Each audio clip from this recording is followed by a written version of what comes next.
రాష్ట్రంలో ఒక ముఖ్యమంత్రి అనేటువంటి స్థాయికి ఆ స్థాయిని దిగజార్చి మూసి మురికి కూపంలో ఉండేటువంటి తిరిగేటువంటి జంతువులాగా మాట్లాడేటువంటి ముఖ్యమంత్రి మనకి వాళ్ళు ఉన్నందుకు సిగ్గుపడుతున్నాం. సంస్కారం లేదు. అవినీతి కుంభకోణంలో రెడ్ హ్యాండెడ్గా పట్టుబడ్డటువంటి రేవంత్ రెడ్డి గారు ఇవాళ మోదీ గారి గురించి మాట్లాడుతున్నారు. కులాల ప్రస్తావన తీసుకొస్తున్నారు.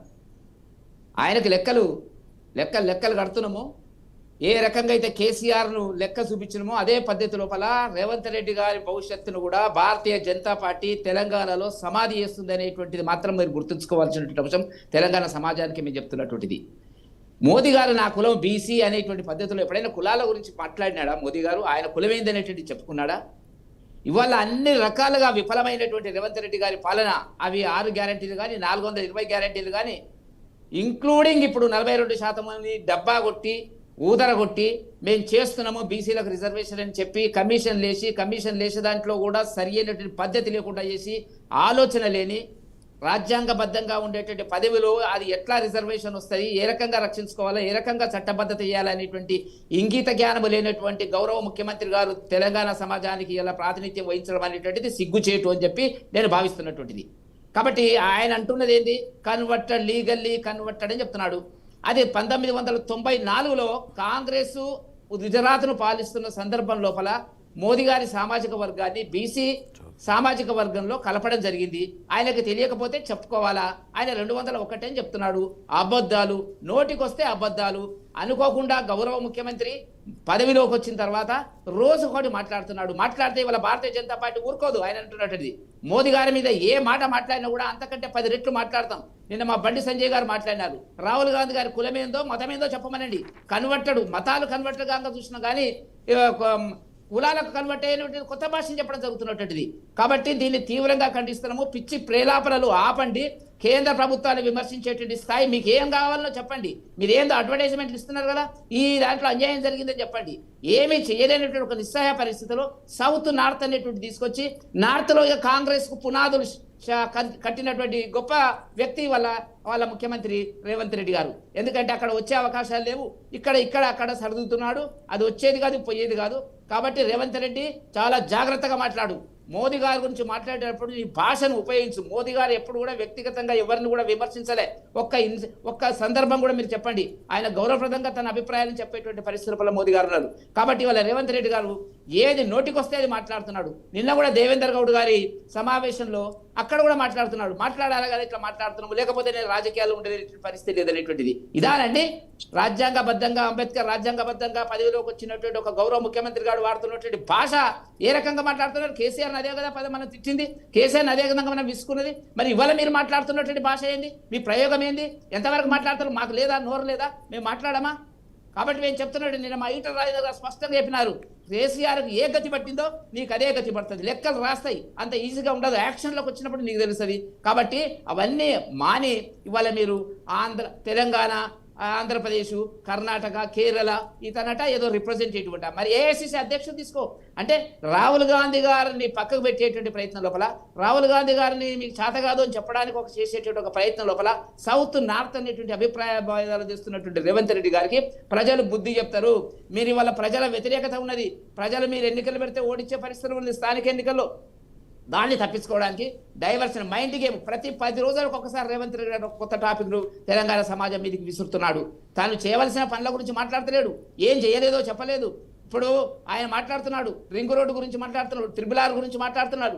ఆ 2 ప్రపోజల్స్ కేంద్ర ప్రభుత్వానికి పంపించారు. నీ చేతగాక పంపిస్తుందని పరిచయం. భారతీయ జనతా పార్టీ కూడా వాటి పట్ల కృత నిశ్చయంతో ఉన్నది. ఆ అభివృద్ధి కోణంలో తెలంగాణకు అన్యాయం జరగకూడదు అనేటువంటి పద్ధతిలో ఉన్నది. ఏది అన్యాయం జరిగిందో ఈ ఒక్కదానికి రకరకాలుగా చెప్తున్నటువంటిది. ఒక ఆంధ్రప్రదేశ్ను పోల్స్తాడు. ఆంధ్రప్రదేశ్ గుండు శుద్ధి లేకుండా విభజన జరిగిందండి. ఆ సానుభూతి మనకు అందరికీ ఉండాలి కదా. తెలుగు ప్రజలు కాదనండి. దానికి ప్రత్యేకంగా ఏదైనా పోలవరానికి సంబంధించిన కేంద్ర బడ్జెట్లో ఉంది కాబట్టి, ఉమ్మడి ఆనాడు విభజన చట్టంలో ఉంది కాబట్టి, ఆనాడు ఉన్నటువంటి దాన్ని కొంత గతంలో జరగలేదు కాబట్టి కొంత కేటాయింపులు జరిగి ఉండొచ్చు.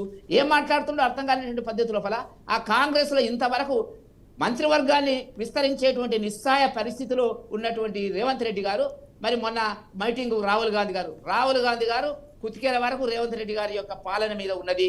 ఏం చేయలేని పరిస్థితిలో ఉన్నారు. వరుస పెట్టి వాళ్ళు ఢిల్లీ, హర్యానా, మహారాష్ట్ర ఓడిపోయిన తర్వాత రేవంత్ రెడ్డిని ఏం చేయలేనటువంటి ఒక నిస్సహాయ పరిస్థితిలో కాంగ్రెస్ అధిష్టాన వర్గం ఉంది. లేకపోతే ఈ పార్టీకి అతన్ని అక్కడి నుంచి తొలగించేటువంటి పరిస్థితి. అందువల్ల ఇవాళ రేవంత్ రెడ్డి గారు జాగ్రత్తగా మాట్లాడి మోదీ గారి గురించి వ్యక్తిగత విమర్శలు చేయకు. వ్యక్తిగత విమర్శలు నీ చరిత్ర ఏందో తెలియదా? నీకు ఉండేటువంటి పరిస్థితి ఏందో తెలియదా? సోనియా గాంధీ నువ్వు ఇచ్చిన సందర్భాలు మేము వీడియోలు పెట్టాలా? మేము బలిదేవతాన్ని తెలంగాణకు వచ్చినప్పుడు బలిదేవతాన్ని ఇచ్చినటువంటి రేవంత్ రెడ్డి గారు ఇవాళ మాట్లాడుతున్నారు, సోనియా గాంధీ గురించి మాట్లాడుతున్నారు, రాహుల్ గాంధీ గురించి మాట్లాడుతున్నారు. కాబట్టి కులాల ప్రస్తావన తెస్తాడండి ముఖ్యమంత్రి స్థాయిలో ఉన్నటువంటి వ్యక్తి. కాబట్టి తెలంగాణ సమాజం బీసీలు వాళ్ళ తెలంగాణలో 3 బీసీ పార్లమెంట్ సభ్యులు ఎన్నుకున్నటువంటి గొప్ప ఘనత తెలంగాణ సమాజంలో భారతీయ జనతా పార్టీది అనేటువంటి చెప్తున్నాను.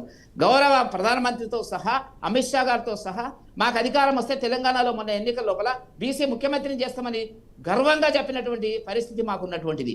ఇవాళ మేము 22 మంది జిల్లా అధ్యక్షులను ప్రకటించినాము. దాంట్లో 17 మంది బీసీ వర్గానికి చెందినటువంటి వాళ్ళు, రెడ్డి ఏమి లేరు, ఒకరిద్దరు తప్ప. కాబట్టి మిగతా దాంట్లో మహిళలకు కూడా మేము ప్రాతినిధ్యం ఇస్తున్నటువంటి పరిస్థితి. ఇవాళ పార్లమెంట్లో వాళ్ళు చేతగానటువంటి మన్మోహన్ సింగ్ గారు పాలించిన 10 సంవత్సరాల లోపల చేతగానటువంటి ప్రభుత్వము మహిళలకు 33% రిజర్వేషన్ చట్టంలో మేము తీసుకురావడం జరిగినటువంటిది. ఈ విధంగా సామాజిక వర్గాలను ఇవాళ కేంద్ర ప్రభుత్వంలో 27 మంది ఓబీసీ మంత్రులు ఉన్నటువంటి పరిస్థితి. కాబట్టి బీసీల గురించి మాట్లాడేటువంటి నైతిక హక్కు ఒకే సామాజిక వర్గము, రెడ్డి సామాజిక వర్గానికి జన్మంతా దారవోసినటువంటి రెడ్డి, నేను రెడ్డినే. కానీ ఆ కాంగ్రెస్ పార్టీ ఇవాళ ఆయన చివరి ముఖ్యమంత్రి అని ఒప్పుకున్నాడు. చివరి ముఖ్యమంత్రి అని ఒప్పుకున్నాడు అంటే కాంగ్రెస్ అధికారంలోకి వచ్చేటువంటి పరిస్థితి లేదు. కాబట్టి వచ్చేది భారతీయ జనతా పార్టీ బీసీ ముఖ్యమంత్రి అనేటువంటిది మేము చాలా స్పష్టంగా ఇప్పటికే కమిట్ అయి ఉన్నటువంటి పరిస్థితి లోపల ఇవాళ రాజకీయాలు జరుగుతున్నాయి. కాబట్టి కేంద్ర రాష్ట్ర ప్రభుత్వాలు సఖ్యత ఉండాలా. అట్లా కొట్లాడే ఏ స్థాయికి వెళ్ళిపోయింది కేసీఆర్ అంటే నువ్వు అదే స్థాయికి పోవాలనుకుంటే పో, మాకు అభ్యంతరం లేదు. నువ్వు చాలా వేగంగా అటువైపు ప్రయాణం చేస్తున్నావు. కాబట్టి మోదీ గారిని కించిత్ మాట విమర్శలు, వ్యక్తిగత విమర్శలు చేస్తే మాత్రము భారతీయ జనతా పార్టీ కార్యకర్తలు ఊరుకోరు అనేటువంటిది ఇవాళ ఈ మీడియా సమాజ వేదికగా నేను రేవంత్ రెడ్డి గారికి, కాంగ్రెస్ నాయకులకు చెప్పడం జరుగుతున్నటువంటిది. మాట్లాడే భాషను తగ్గించుకో.